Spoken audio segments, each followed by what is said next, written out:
For the very first time, juror 17 is making her case. It's scary. There's people that hate me that don't even, know me. The mother of three cast the lone vote that saved the life of killer Jodi Arias.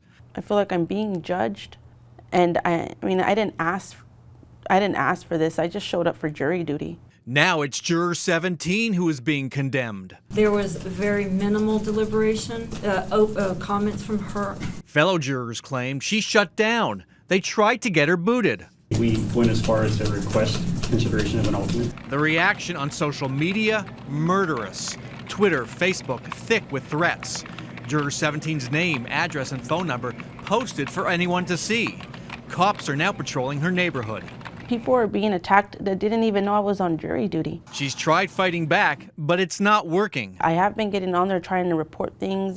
I'm saying that, I was a juror, my information was not supposed to be released. Now juror 17 is speaking out for the first time since a mistrial was declared 2 weeks ago in the sentencing phase of Arias' trial. With this second mistrial, Arias now faces a sentence of life in prison. 12 News is not disclosing juror 17's identity, just as we have not disclosed the identities of the 11 other jurors. I didn't ask to be on this trial. I didn't do anything to ensure that I would stay on it. Over the course of our hour-long interview, juror 17 took on a conspiracy theory that won't die, that she was the stealth juror who fooled everyone to save Jodi Arias from the needle. It wasn't easy. I didn't ask for it. I didn't want it. All I did was answer the questions truthfully. I didn't want to be involved. I didn't want this pressure. She says she did know about the Arias case before she was seated on the jury.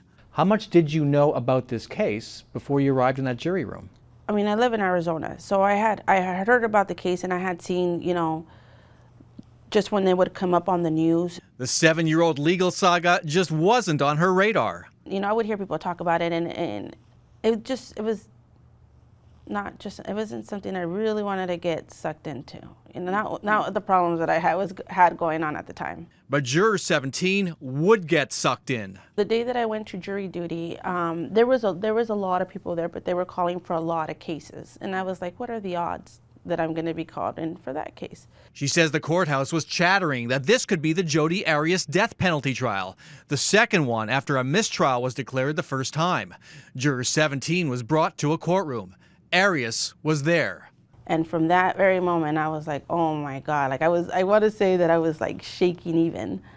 I was the seriousness of the matter hit me right away. She filled out the juror questionnaire, she says, with more answers than required. Everything that I do, I try to be the best at it. I try to do everything try to follow the instructions as well as possible. Notes from attorneys' interviews with potential jurors show juror 17 disclosed that her current husband had served time in prison before they met, and that she had an abusive relationship with her ex-husband, who was convicted of robbery. My struggles and my frustrations were always directed towards him. That answer was a rebuttal to a fast-spreading conspiracy theory. It was hatched on social media the same morning the mistrial was declared 2 weeks ago. That juror 17 was seeking revenge against Arias prosecutor Juan Martinez for putting her ex-husband behind bars 15 years ago.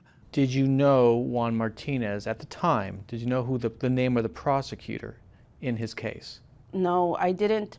I honestly, when I saw the name come up, when I saw it on social media and that link, I didn't remember him. So you're saying you never knew Juan Martinez prosecuted your husband? When I walked into the courtroom and I saw him for the initial jury selection, the only memory that I have of recognizing him is from TV. Nothing beyond that. So you recognized him from those Arias stories you saw? And I want to say that I saw him in another case. I saw him on a true crime show for another case, and I want to say that it was a case where a wife stabbed her husband in his sleep. Juror 17 says when the new conspiracy theory involving Martinez and her ex broke online, she immediately texted the court bailiff. I gave all my information up front. I didn't know the connection until now. Please let me know what I can do. Suddenly, she was getting phone calls, friend requests, and Twitter posts. It was scary and upsetting for me to hear that. You know, I was like, I gave you everything, like, you know, like, why is this coming up now? Some background on how 12 News got this interview. Juror 17's attorneys offered it to me without my having asked for it. I didn't cover the Arias trials, but I've interviewed newsmakers for many years. I've also worked with Juror 17's attorneys in the past on other sensitive stories. And to answer a question we're getting on social media right now, Juror 17 was not paid to do this interview, nor did she ask for any money.